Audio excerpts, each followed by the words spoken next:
우리는 7월 한 달 은혜 바로 세우기에 대해서 말씀을 묵상해 왔습니다. 하나님께 받은 은혜를 바로 깨닫고 헤아려 보고 또 거기에 상응하는 감사를 드리고 또 구체적으로 그 은혜를 어떻게 보답할까라고 생각하던 중에 특별히 지난 주일은 내가 하나님께로부터 값없이 받은 그 귀한 것들을 다른 사람들과 함께 나눔으로 은혜 보답해야 되겠다라고 결단했죠. 그리고 구체적인 방법은 다른 사람을 대접하고 섬기고 사랑하는 일로 실천되어야 한다고 했습니다.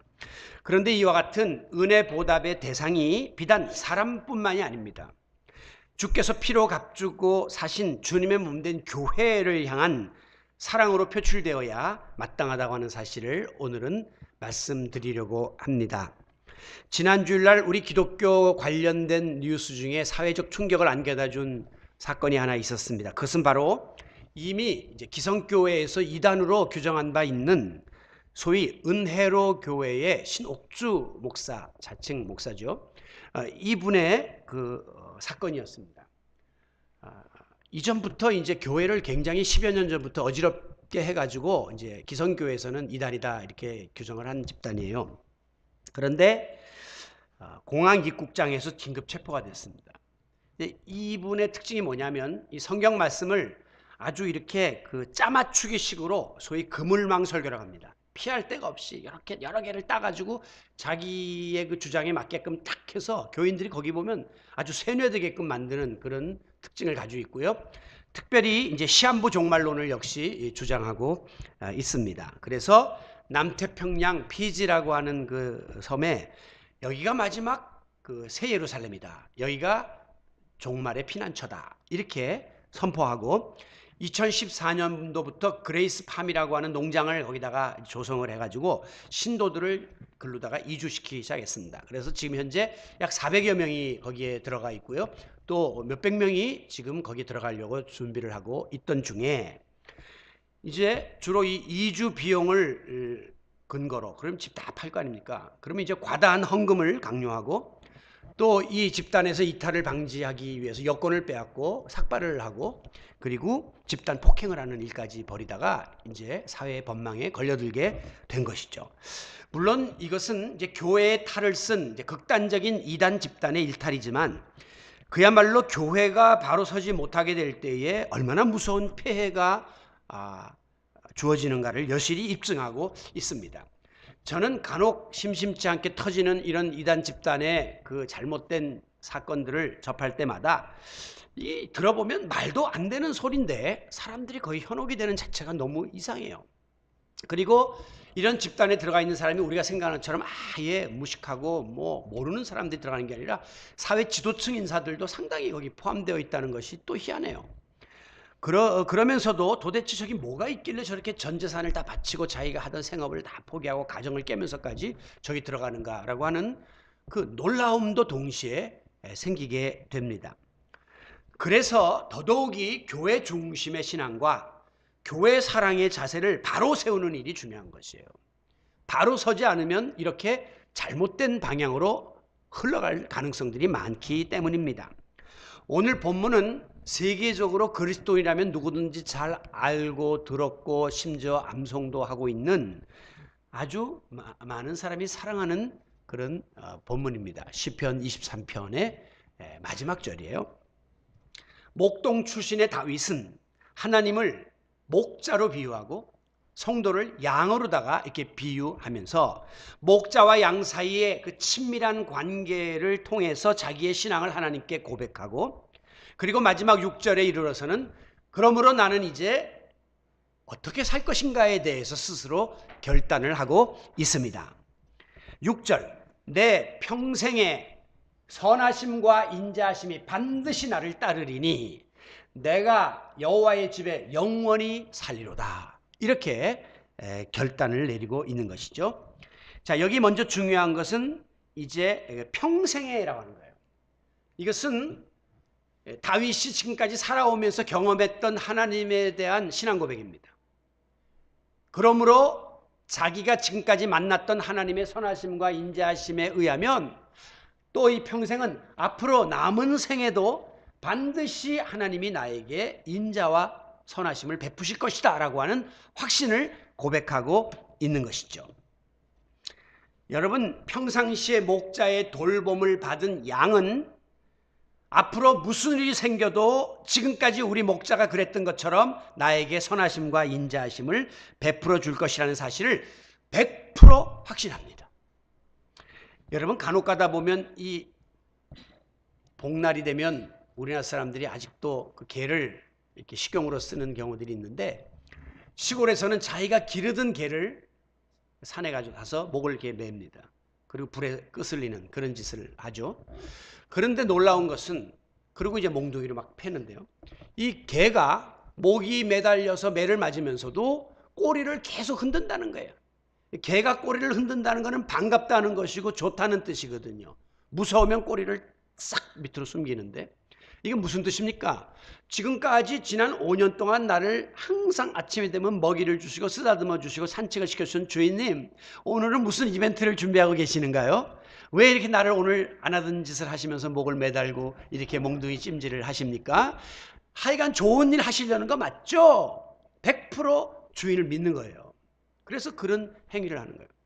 그런가 하면 이제 기르다가 여러 가지 사정이 생기거나 피서를 가게 되면 사람들이 개를 버리고 가는 사람들이 생기는데, 어떤 사람은 국도 한복판에 차를 세워놓고 개를 딱 내려놓고는 쫙 도망갑니다. 그러면 이 개가 아유 주인님 오늘은 왜 이렇게 힘든 운동을 시키시나요? 그러면서 그냥 죽어라고 그 주인을 따라갑니다. 왜? 개 머릿속에는 지금까지 나를 지켜줬던 주인이 나를 버린다는 상상을 못하는 겁니다. 100% 믿기 때문에 그런 일을 하게 되는 것이죠. 그런 거 보면 우리 인간이 개만도 못한 이런 행동을 한다는 말이 맞기는 맞는 것 같아요. 때때로.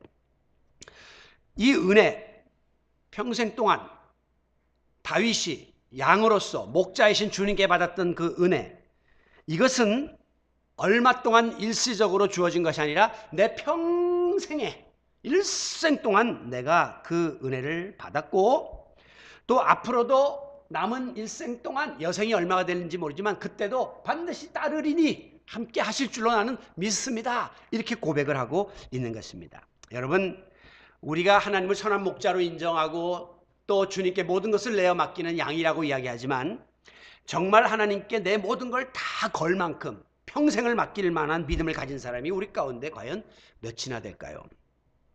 물론 만사가 형통하고 모든 일이 잘 될 때는 우리가 이렇게 평생의 주님의 인자와 선하심이 나를 따를 것입니다 이렇게 고백할 수 있어요. 그러나 모든 일들이 복잡하게 꼬이고 원하는 대로 안 되고 원치 않는 방향으로 흘러갈 때는 과연 우리가 내 평생의 선하심과 인자하심이 정녕 나를 따르리라고 고백을 할 수 있겠습니까? 그러나 만약에 정말 우리가 하나님의 양이라면 내가 처해 있는 형편과 처지와 상관없이 우리는 오히려 어렵고 힘들수록 더 목자이신 주님을 향해서 이 고백을 드려야 합니다. 왜? 선한 목자이신 주님은 항상 양보다 높은 뜻을 갖고 계시고 항상 놀라운 계획을 갖고 있음을 양은 믿기 때문이에요. 선한 목자는 분명히 양은 모르는 푸른 목장을 알고 있고 맑은 물가를 알고 있기 때문에, 양은 경험상 항상 우리가 몰라서 헤맸지만 목자 말만 잘 들으면 항상 결론은 물을 맛있게 마셨고 또 푸른 풀을 뜯어 먹었거든요. 그러니까 목자를 향한 그 신뢰를 갖고 있는 거예요. 그 과정에는 어려움이 있을 수 있지만 항상 결과는 좋았기 때문에 목자는 양을 전적으로 의지할 수밖에 없는 것입니다. 과거의 경험에 의하면 무서운 맹수가 나타났을 때도 우리 목자가 딱 막아서면서 막 지팡이로 막대기로 휘두르면서 쫓아냈던 경험이 있으니까 양은 지금 자기 등 뒤에 맹수가 와 있어도 걱정을 안 합니다. 우리 목자가 항상 나를 지켜줬으니까. 이런 전적인 신뢰를 가질 수밖에 없는 것이죠. 이와 같이 다윗은 그동안 살아오면서 하나님을 전적으로 의지할 수밖에 없는 이유가 있었습니다. 그것은 바로 우리 하나님이 지니고 계신 성품 때문이었어요. 하나님의 속성. 첫 번째는 주의 선하심과 선하신 하나님이라는 확신이 그에게 있었습니다. 우리가 이제 선하다 그러면 이코르 착하다 이렇게 생각을 하잖아요. 근데 여기 나오는 이 말은 히브리 말로 토브라고 하는데, 이 말의 뜻은 착하다는 개념보다는 좋다는 뜻입니다. 영어에서 goodness, 좋으신 분이다 그런 뜻이에요.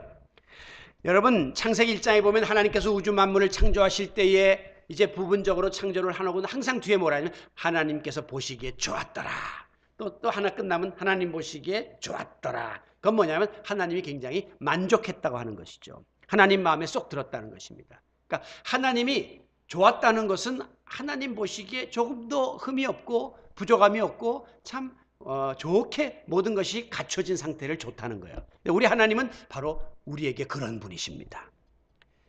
여러분 시계에 보면 부속이 여러 개 여기 여러 부분 있지만 이게 보면 막 각각 다 놀아요. 각자. 그런데 시간은 정확히 맞아요.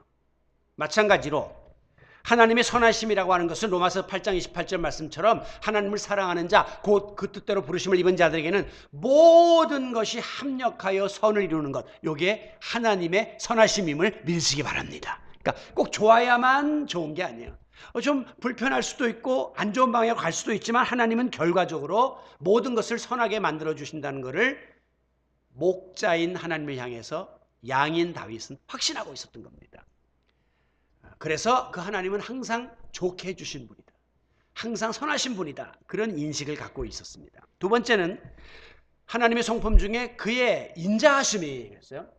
인자하다 그러면 우리는 마음이 너그럽고 어질고 마치 할머니 할아버지와 같은 그런 성품을 연상을 합니다. 그런데 이 말은 히브리 말에서 헤세드라고 하는데 영어에서는 러브라고 기록하고 있습니다. 그러니까 하나님의 아가페의 사랑을 뜻하고 있는 것이죠. 여러분 우리 인간의 사랑은 아무리 고귀하고 또 아무리 순수하다 해도 그 안에 깊이 들어가 보면 꼭 계산이 깔려 있고 불순물이 끼어 있는 것이 인간의 사랑의 한계입니다. 우리가 인간의 사랑 중에 가장 고차원적인 것을 부모의 자식을 향한 사랑이라고 말하거든요. 부모가 물론 자식을 향해서 모든 것을 쏟아붓는 건 맞지만 여러분 솔직히 자녀를 교육하고 자녀들 장가 보내고 시집 보낼 때 아닌 말로 마음 한구석에 내가 이렇게까지 얘를 위해서 하는데 이놈이 나중에 좀 잘 되면 내 노후에 좀 어떻게 도와주겠지? 라고 하는 요만큼 눈꽃만큼의 기대라도 없는 분이 솔직히 있겠습니까? 내가 했으니까 뭐 나중엔 책임지겠지? 그런 기대가 아니게 모르게 다 있단 말이죠. 그러니까 우리 부모의 사랑조차도 완전히 순수할 수 없는 것이 솔직한 우리의 모습입니다. 그러나 다윗은 이 하나님의 아가페의 사랑을 경험했습니다. 절대적이고 무조건적인 사랑. 왜? 다윗이 약점이 많았고 죄도 적고 허물이 많았는데도 하나님이 용서하시고 품어주셨거든요. 그렇기 때문에 다윗은 하나님의 인자하심, 하나님의 사랑을 누구보다도 많이 체험했던 사람입니다. 그러므로 지금까지 그랬던 것처럼 내 평생에 내 앞으로도 주님의 인자하심과 선하심이 동일하게 나에게 임하실 것을 나는 믿습니다. 이렇게 고백을 하고 있는 겁니다. 여러분 이 자리에 있는 우리 모두도 하나님의 은혜를 받아 누릴 만한 자격이 있어서 여기에 앉아있는 사람은 단 한 사람도 없습니다. 단지 우리는 주님의 선하심과 그분의 우리를 좋게 해주시고자 하는 의도 그리고 그의 자비하심 그의 사랑에 의해서 우리는 지금까지 선한 목자의 인도와 보호를 받으며 여기까지 존재해 올 수 있었음을 고백하시기 바랍니다. 그래서 우리는 하나님께 감사하는 양이 되어야 합니다. 따라서 이제 우리의 마음속에는 내가 주님께 받은 이 은혜와 사랑, 이 선하심과 인자하심을 내가 남은 평생에 어떻게 이걸 보답하며 살까 하는 은혜 빚진 자의 자세를 가지고 이 은혜를 갚고자 하는 마음의 자세를 가지고 사는 것이 우리의 도리인 것입니다. 고대 문헌에 보면 양을 가리켜서 양은 황금 발굽을 가진 가축이다. 그렇게 높이 평가하고 있습니다. 왜냐하면 양무리가 수백 마리 수천 마리가 쫙 지나가면 황폐하고 버림받았던 땅들이 막 기름지고 유용한 옥토로 바뀌는 일들이 벌어졌기 때문입니다. 왜? 양의 그 배설물에는 거름기가 많아가지고 이 땅을 비옥하게 만드는 성분들이 있다고 합니다. 그래서 이 양들이 배설물을 쫙 이렇게 배설하고 가면 그 황폐했던 땅들이 기름진 그런 일들이 생기는 거예요. 그리고 양은 생리적으로 이렇게 높은 데를 자꾸 좋아하는데 밑에서 낮은 데서 풀을 뜯어먹고 높은 데 올라가서 배설을 하면 그 고지가 또 비옥해지는 거예요. 원래 고지는 비옥해지기가 어려운 곳인데 양들 덕분에 고지도 비옥해지는 일이 벌어지는 것입니다. 특별히 양들은 모든 목초를 가리지 않고 뜯어먹는 잡식성이기 때문에 때로는 이렇게 초원에 해를 끼치는 그런 잡초까지도 양들이 한번 지나가면 싹 다 뜯어먹기 때문에 이 땅을 유익하게 만들어서 양의 발굽은 황금 발굽이다. 양들이 지나가면 귀한 일들이 벌어진다고 이렇게 그 고대 시절에는 양을 유용한 동물로 인정을 했습니다. 오늘 우리가 양이라고 했죠. 비유컨대. 그렇다면 우리의 삶이 과연 이렇게 다른 사람에게 유익을 끼치고 내가 처해 있는 곳에 유용한 역할을 감당하고 있나? 우리가 한번 자신을 돌아봐야 합니다. 정말 우리가 하나님께 목자에게로부터 선하심과 인자하심을 받았는데 또 내가 다른 사람에게 좋은 것으로 그리고 사랑의 것으로 그들을 채워주고 있나? 이렇게 한번 돌아볼 수 있어야 하는 것입니다. 나는 어디를 가든지 피스메이커로 사랑과 화평을 남기는 존재인가? 나는 어디를 가든지 트러블 메이커로 불화와 미움을 조성하는 사람인가? 나 자신을 항상 평가해 보아야 한다는 것입니다. 오늘 우리는 나름대로의 신앙과 삶의 발자국을 지금 남기면서 살아가고 있습니다. 우리 드림의 교인들이 한번 싹 훑고 지나간 그 자리가 비옥해지고 유익한 자리가 돼야지, 이 사람들이 한번 밟고 지나간 자리 뒤에는 온갖 부작용이 일어나고 불순물이 남아있다면 얼마나 부끄러운 평가를 받겠느냐라고 하는 것입니다. 여러분, 우리는 오늘도 나의 발자국을 남기기 위해서 인생을 살아가는 거예요. 나중에 후대 우리 자손들과 또 많은 사람들은 우리가 남긴 발자국을 보고 그 사람을 생각하고 기억할 것입니다. 리빙스턴이나 슈바이처 같은 이들이 그 야만의 나라 아프리카에 들어가서 자기의 모든 것을 바쳤습니다. 저는 지금도 아프리카 대륙에 살고 있는 그 밀림이나 평원이나 마을에 있는 원주민들은 그들이 남겼던 삶의 발자국을 선명하게 기억하고 있을 것입니다. 주의 선하심과 인자하심이 그 아프리카의 미개한 그 지역을 변화시켜 놓았기 때문에 그들은 리빙스턴이나 슈바이처 같은 사람을 하나님의 사람으로 기억하고 있을 것입니다. 여러분, 오늘 우리는 선한 목자이신 하나님의 그 은혜를 입은 양답게 다른 사람들에게 우리가 입은 그 선하심과 인자하심을 나타내 보이고 그 발자취를 전해야 될 사명이 있다는 사실을 항상 깨달으시기를 바랍니다. 다윗도 마찬가지예요. 나는 하나님께 말할 수 없는 선하심과 인자하심을 받았기 때문에 나는 이제 앞으로 내 발자국을 통해서 비록 부족한 양이지만 황금 발자국을 남기겠다, 그렇게 결심을 한 거예요. 그래서 마지막 6절에 마지막 부분에 내가 여호와의 집에 영원히 살리로다, 거하리로다, 이렇게 선포하고 있는 것입니다. 다윗은 일전에도 말씀드린 것처럼 일생을 살면서 수많은 어려움을 경험했습니다. 심지어 아들의 반란, 또 사울 왕의 그 목숨을 뺏으려고 하는 죽음의 위협, 원수들의 공격. 그는 그 같은 모든 과정을 경험하면서 내가 목자이신 하나님 때문에 지금 살아남았고 존재하고 있다는 사실을 체험했습니다. 그래서 그 앞에 나오는 시편 23편 앞부분에 보면 내가 사망의 음침한 골짜기로 다닐지라도 죽음의 자리에서도 하나님이 지켜주셨고 때로는 주의 지팡이와 막대기가 나를 안위하시나이다. 목자가 지팡이와 막대기로 맹수들을 쫓아내는 것처럼 나를 보호해 주신 이 기억을 되살리고 있는 것이죠. 심지어는 주께서 원수들의 앞에서 목전에서 상을 베푸시니 원수들 앞에서 보란듯이 큰 잔치상을 베풀어서 다윗이 내가 사랑하는 자임을 입증해 주셨고, 그리고 내 잔이 넘치나이다, 우리의 영혼의 빈잔을 수시로 채워주시는 그 경험을 다윗은 한 거예요. 양으로서 목자가 모든 걸 100% 책임져 주는 것에 대한 체험을 했단 말이에요. 자, 이와 같은 하나님의 은혜를, 목자의 은혜를 입은 다윗은 내가 그러면 어떻게 은혜를 보답할까 하다가 마지막에 내린 결론이 내가 여호와의 집에 영원히 거하리로다, 이 고백입니다. 자, 이 말씀을 우리가 문자적으로 해석하면 지금까지도 하나님의 선하심과 인자하심을 받으며 살아왔으니 앞으로도 하나님이 나를 선하심과 인자하심 가운데 인도해 주실 것이며 마지막으로 궁극적으로는 내가 여호와의 집으로 돌아가서 영원토록 그곳에서 살 것입니다 라고 하는 그런 자기 죽음 이후의 앞날에까지도 하나님이 보호해 줄 것을 기대하는 그런 내용의 고백입니다. 여러분, 팔레스타인 지역에 이렇게 이제 양들이 들판에서 지내는데 평상시에는 풀을 뜯어 먹으면서 이렇게 방목이 됩니다. 그러나 그 지역에도 추운 겨울이 있어요. 나름대로 자기들이 느끼는, 우리 같은 이런 겨울은 아니지만 그럴 때는 이제 방목을 하지 않습니다. 목자가 양들을 다 불러다가 이제 우리에다 가둬놔요. 거기는 지붕도 있고 또 보호를 받을 수 있는 울타리도 있는 곳에 마련해요. 그래서 양들은 알아요. 지혜로운 양들은 야, 지금은 이렇게 마음껏 내가 풀을 뜯어먹어 살지만 이제 머지않아서 조금 날이 쌀쌀해지면 그때 보니까 우리를 갖다가 이렇게 더 따뜻하고 안전한 곳으로 이렇게 인도해가지고 거기다가 우리 안에 우리를 가두더라 하는 걸 알고 있기 때문에 양들은 항상 자유롭게 풀을 뜯어먹으면서도 내가 거기 들어간다는 것을 알고 있단 말이에요. 마찬가지로 오늘 다윗이 산전수전을 세상에서 다 겪었습니다. 그러나 다윗은 이 땅에서의 삶이 끝이 아니다. 이제 나는 장차 영원한 아버지의 집에 들어가야 된다고 하는 확신을 갖고 있었고 그 마음의 준비를 갖추고 있는 거예요. 그래서 내가 여호와의 집에 영원히 거하리라. 영원이라는 건 뭐예요? 그거는 시한적인 집이 아니라 이제는 하나님 나라에서 내가 영원히 살 것이다 하는 그런 고백이거든요. 그래서 이제 이 시편 23편을 세계적으로 목사들이 마지막에 임종을 앞둔 그런 교인들 앞에서 이 구절을 읽습니다. 그 미국 영화 같은 데 보면 그 마지막에 장례식에서 그 목사들이나 혹은 군목 이런 분들이 시편 23편을 늘 읽는 것을 여러분이 보셨을 거예요. 왜?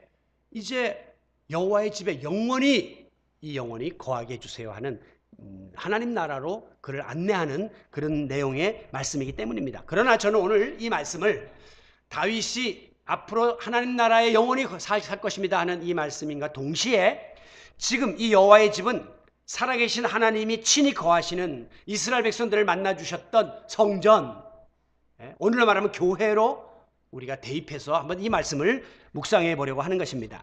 우리 하나님은 그 속성상 어느 지역에 어느 집에 이렇게 갇혀 있는 분이 아닙니다. 솔로몬이 성전을 건축했는데 역대하 6장에 보면 거기에서 하나님께 이런 기도를 드려요. 하나님이 참으로 사람과 함께 땅에 계시리이까 내가 여기다 성전을 의리의리하게 만들어놨는데 하나님이 그렇다고 이 성전 안에 갇혀 지내시겠습니까? 그건 아니시죠.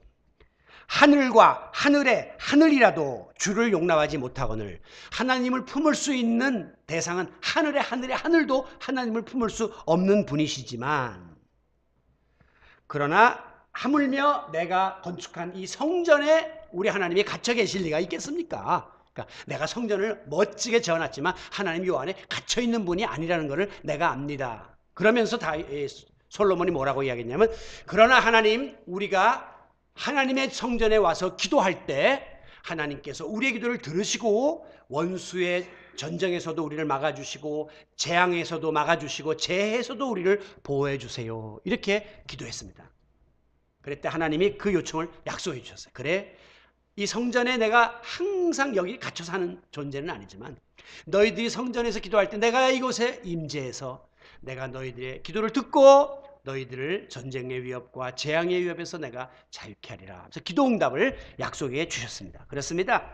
우리 하나님은 아니 계신 곳이 없으신 무소부재 하신 하나님이십니다.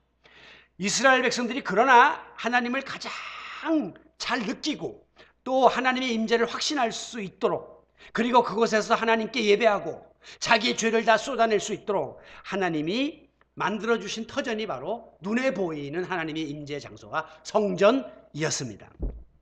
그러므로 다윗은 자기가 감당할 수 없는 큰 은혜를 받아 누리는 사람이지만 항상 그의 고백 속에는 하나님의 전을 사모하는 마음을 밝히고 있습니다. 원수에게서 쫓기며 처참한 지경에 놓였을 때도 그의 마음은 항상 하나님의 전을 그리워했습니다. 다윗은 솔직히 그 당시에 하나님의 성전보다 더 화려한 궁궐에 살고 있었습니다. 그래서 자기가 자꾸 성전을 짓고 싶어 했어요. 나는 너무 지금 화려한 데 사는데 성전은 성막에 있었기 때문에. 그러나 다윗은 항상 자기의 궁궐보다도 하나님의 전이 더 그립습니다. 그런 고백을 하잖아요. 제가 전에도 몇 주 전에 말씀드린 것처럼 주의 제단에서 참새도 제 집을 짓고 또 제비도 새끼들 보금자리를 얻었나이다. 주의 전을 그리워하는 거예요. 주의 집에 거하는 자는 복이 있나이다. 주의 궁정에서 성전에서 거하는 한날이 세상에서의 첫날보다도 더 낫습니다. 나는 악인의 장막의 집에 거하는 것보다 성전의 문지기로 있고 싶습니다. 항상 성전을 사모하는 마음을 가지고 있었습니다. 방금 말씀드린 것처럼 그 당시만 해도 성전이 이렇게 반듯하게 건축되기 전이에요. 왜냐하면 성전은 그 아들 솔로몬 시대에 지어졌지 이 다윗 시대에는 성전을 짓고자 하는 소원이 있었지만 하나님이 그 손에 피를 많이 묻혔기 때문에 성전을 짓는 것을 허락하지 않았어요. 그러면 그 당시에 성전은 뭐냐?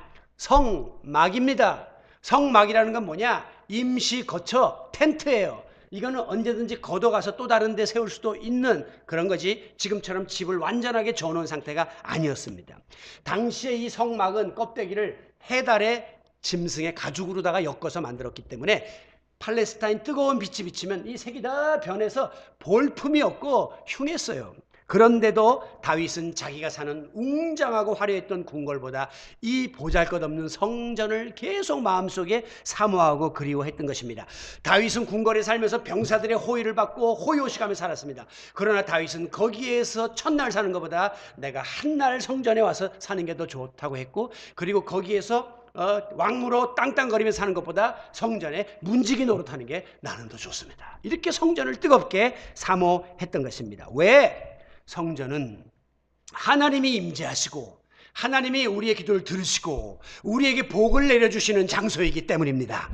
여러분, 오늘 여러분이 마음속에 얼마나 하나님의 전을 사모하는 마음을 가지고 이 자리에 나왔습니까?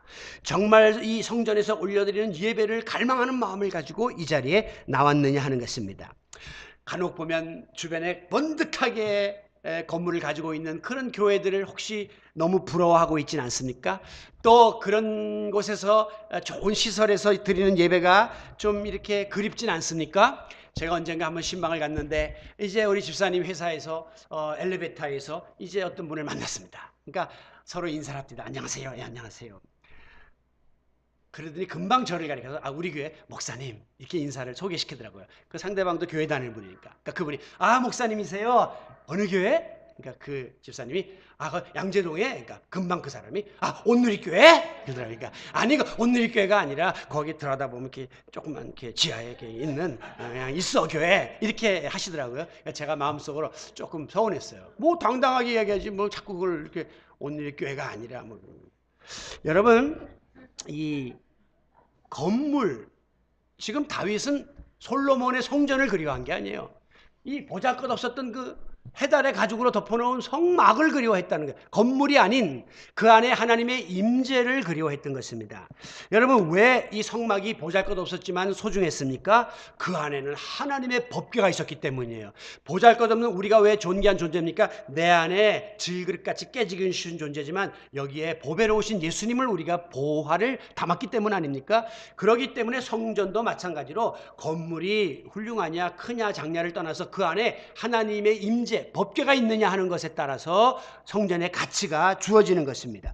교회도 마찬가지입니다. 사람들은 겉보고 교회를 평가합니다. 교회 건물을 보고 목사를 평가합니다. 그러나 그 안에는 세상 사람이 알지 못하는 놀라운 비밀과 감격과 가치가 있음을 믿으시기 바랍니다. 오늘 여러분이 교회 오실 때 알지 못하는 사람들은 이 더운데 좀 쉬지 왜 교회를 나가냐, 왜 그 먼 곳을 차 타고 가냐, 그리고 그 뭐 번듯한 교회도 아니고 지하 거기까지 왜 찾아가냐, 자꾸 이렇게 여러분에게 핀잔을 줄지 모르지만 우리는 이 교회 생활 가운데에 교회 안에서 하나님을 만나 배웠고 또 주님과 깊은 영적 교통을 나누고 주님이 주시는 평안과 은혜와 기쁨과 감사를 누리기 때문인 줄로 믿습니다.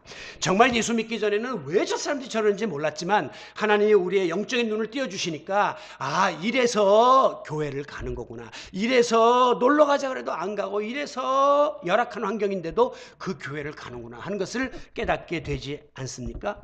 여러분, 공산치하에서 루마니아 공산치하에서 14년 동안 감옥살이를 했던 범블란트라는 유명한 목사님이 있습니다.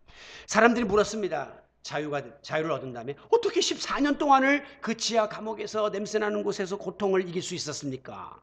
그때 범블란트 이렇게 말했습니다.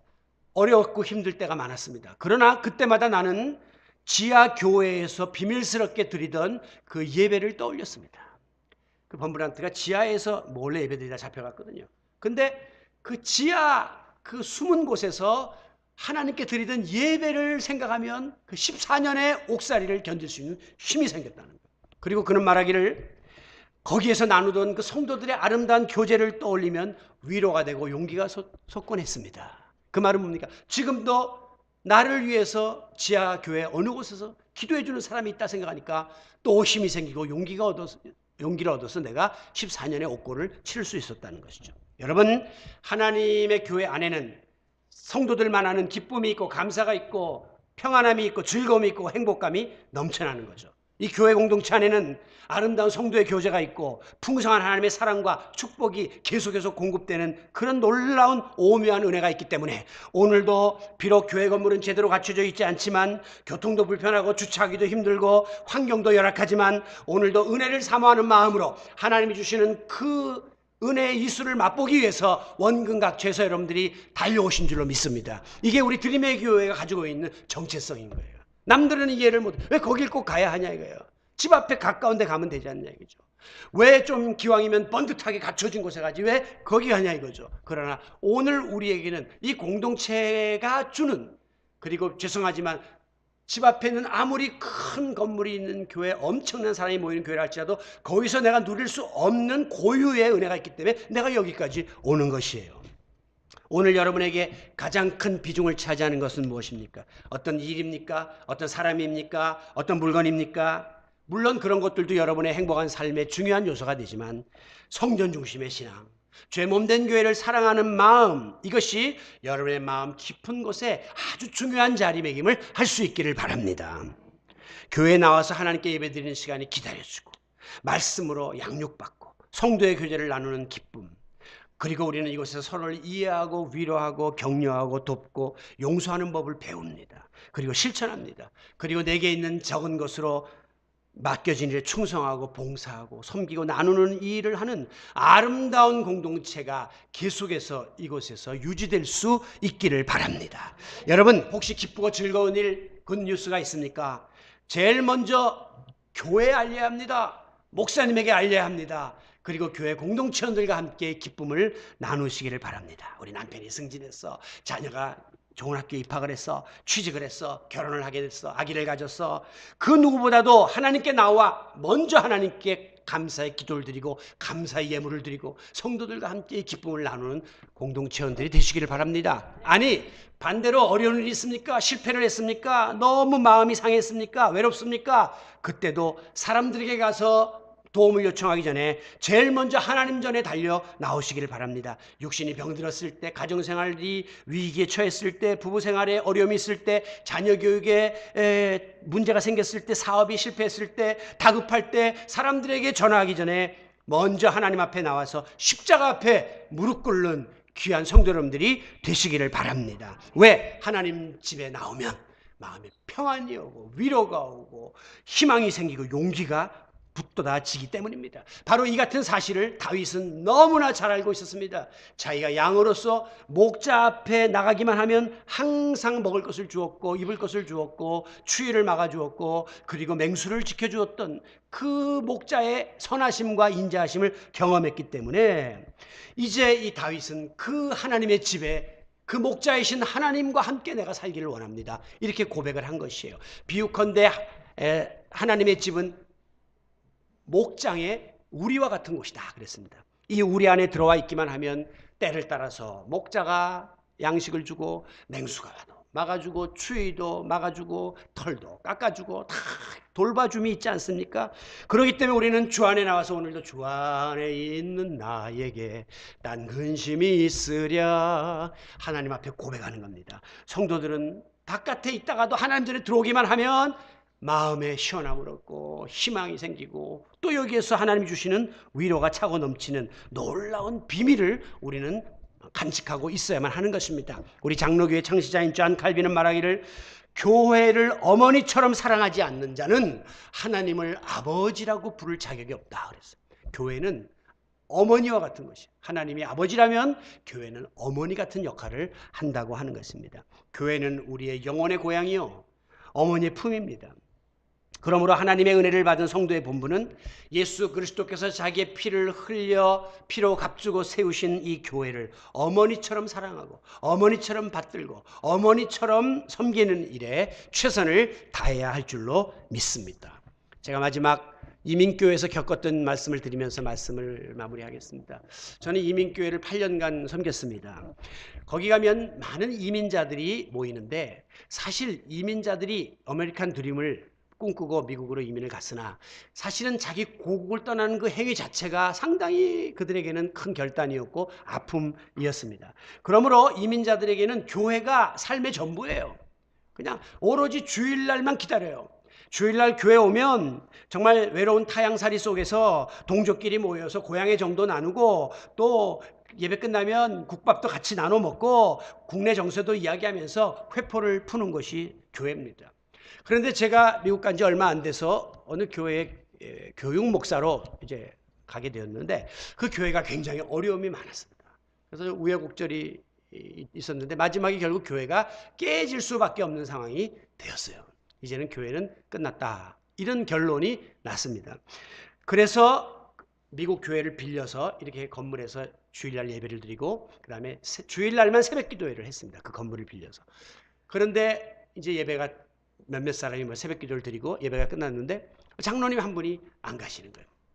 제가 그때 다 정리를 하고 가곤 했기 때문에 기다렸는데 조금 있다 장로님이 힘없이 일어나시더라고요. 그리고 뚜벅뚜벅 나가시길래 교회 문을 딱 잠그는 순간 장로님이 그 빌려보던 그 교회 그 벽을 이렇게 붙잡고 잠시 계시더니 막 흐느끼면서 대성통곡을 하는 것이었습니다. 그는 하나님, 내가 그래도 이민 와갖고 15년 동안 이 교회를 지켜왔는데 이 교회가 이제 끝나게 생겼습니다. 다 흩어지게 생겼습니다. 그 말이죠.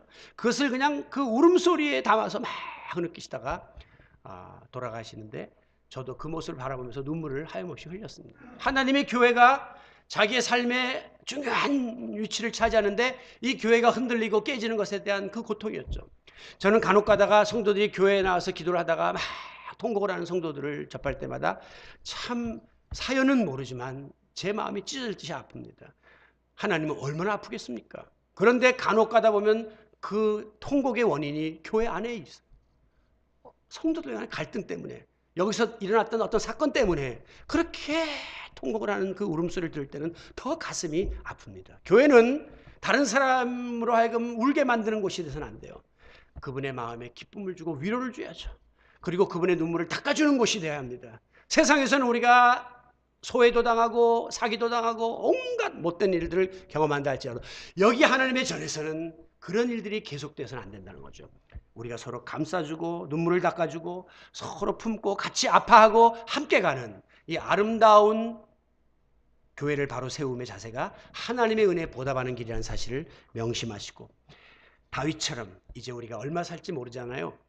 내 평생에 지금까지 그랬던 것처럼 선하심과 인자하심이 나를 계속 지켜줄 줄 믿습니다.